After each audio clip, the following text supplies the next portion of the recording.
lagi di video sejarah kita. Nah, di sini kita bakal ngebahas sejarah yang bertemakan Indus Party.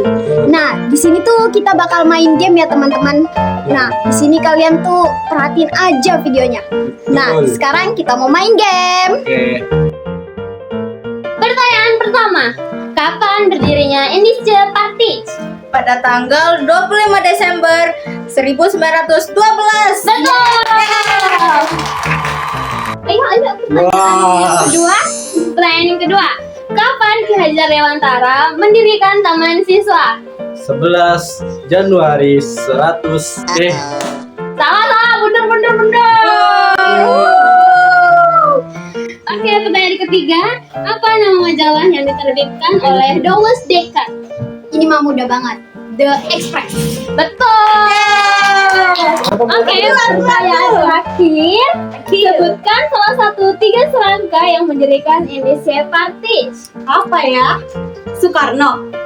No, salah. Nah, jawaban yang benar itu apa sih?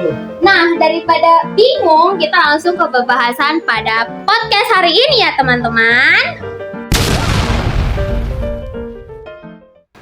Halo teman-teman, ketemu lagi di podcast kami. Jadi hari ini kami akan membahas materi tentang sejarahnya Industri Party. Nah, sebelum ke materi, mari kita memperkenalkan diri masing-masing. Perkenalkan, nama saya Muhammad Hafid Rasyad. Di sebelah saya ada Salva Akila. Saya Nurhaliza Hidayati Tias. Saya Kaila Orazal Sabila. Dan saya Nur Khalifah Syahrir. Yaudah, karena sudah pada pengenalan, mari kita lanjut saja ke materinya yang dibawahi oleh Salva Akila. Nah, di sini pasti teman-teman masih banyak nih yang belum tahu kalau sebelum Indonesia punya banyak partai dan organisasi politik. Dulu tuh ada satu organisasi yang berani banget ngomong soal kemerdekaan di depan pemerintah Belanda. Betul nih teman-teman. Dan yang paling keren, Industri Party berdiri pada tahun 1912, di mana pada saat kita ngomong kemerdekaan pada masa itu masih dianggap seperti menghasut. Wah, keren. Tapi sebenarnya apa sih yang melatar belakangi berdirinya organisasi ini? Jadi gini, waktu itu masyarakat Hindia Belanda atau Indonesia zaman dulu mulai sadar sama ketidakadilan yang mereka alami. Orang Eropa dapat hak istimewa, sedangkan pribumi dan orang Indo banyak dibeda-bedai. Nah, rasa nggak adil itu makin besar karena udah banyak pengaruh di organisasi kayak Budi Utomo dan Serikat Islam yang bikin orang sadar pentingnya persatuan dan kesetaraan. Nah, ditambah lagi banyak orang Indo yang kecewa karena walaupun punya banyak daerah Belanda, mereka tetap nggak diakui sepenuhnya. Akhirnya muncul deh ide buat bikin organisasi yang menyatukan semua golongan di Hindia Belanda. Dan dari situ, pada tanggal 25 Desember tahun 1912 didirikannya organisasi yang bernama Industri Party di Bandung. Didirikan oleh 3 orang tokoh utama yang biasa disebut dengan 3 serangkai. Nah, 3 serangkai itu siapa aja sih? Nah, yang pertama itu ada Douwe Dekker atau Setiabudi Danudirja, keturunan Belanda Indonesia yang jadi penggerak utama nasionalisme. Yang kedua ada Dr. Cipto Mangunkusumo, dokter pribumi dari Jawa yang aktif banget di sosial dan politik.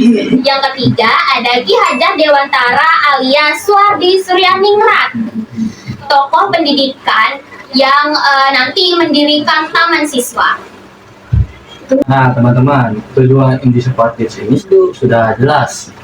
Dia ingin menyatukan semua orang Hindia Belanda ini tanpa membeda-bedakan antara ras atau suku, supaya ingin bersama-sama merdeka. Nah, mereka juga tuh pengen ngilangin diskriminasi rasial dan menumbuhkan rasa nasionalisme bahwa Hindia adalah satu tanah air dan satu bangsa. Nah, teman-teman, mereka juga punya semboyan loh yang keren banget, yang singkat tapi ngena, yaitu Indi for Indians, yang artinya Hindia untuk orang India, alias Indonesia untuk bangsa Indonesia. Meski belum lama berdirinya, mereka aktif banget loh. Salah satunya lewat majalah The Express yang diterbitin sama Dowes Dekker. Lewat majalah itu, mereka nyebarin ide nasionalisme, kritik terhadap penjajahan, dan semangat persatuan. Nah, selain itu mereka juga ini sering ngadain pidato dan politik dan tulisan-tulisan politik buat menyindir Belanda. Mereka ini bisa dibilang seperti konten kreator yang nekat untuk menyindir Belanda. Tapi ya teman-teman, karena mereka terlalu berani tuh, pemerintah kolonial Belanda itu sampai kayak panik gitu. Iya, betul banget teman-teman. Tahun 1913, pemerintah nolak izin resmi organisasi ini dan menganggap 3 serangkai sebagai penghasut. Akibatnya, 3 serangkai ini diasingkan ke Belanda. Wah, parah banget ya. Baru juga dimulai, udah dibubarin.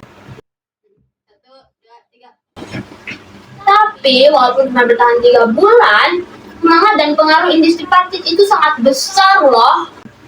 Benar sekali, Indi Separatist ini adalah salah satu organisasi pertama yang menuntut kemerdekaan negara Indonesia.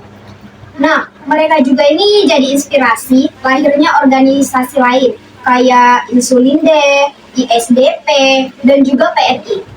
Selain itu, ini seperti menumbuhkan kesadaran bahwa kita adalah satu bangsa, yaitu bangsa Indonesia.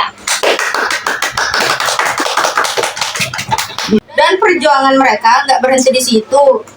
Setelah dibuang Dowes Dekker, balik lagi ke Indonesia tahun 1918 dan terus berjuang lewat pendidikan dan politik.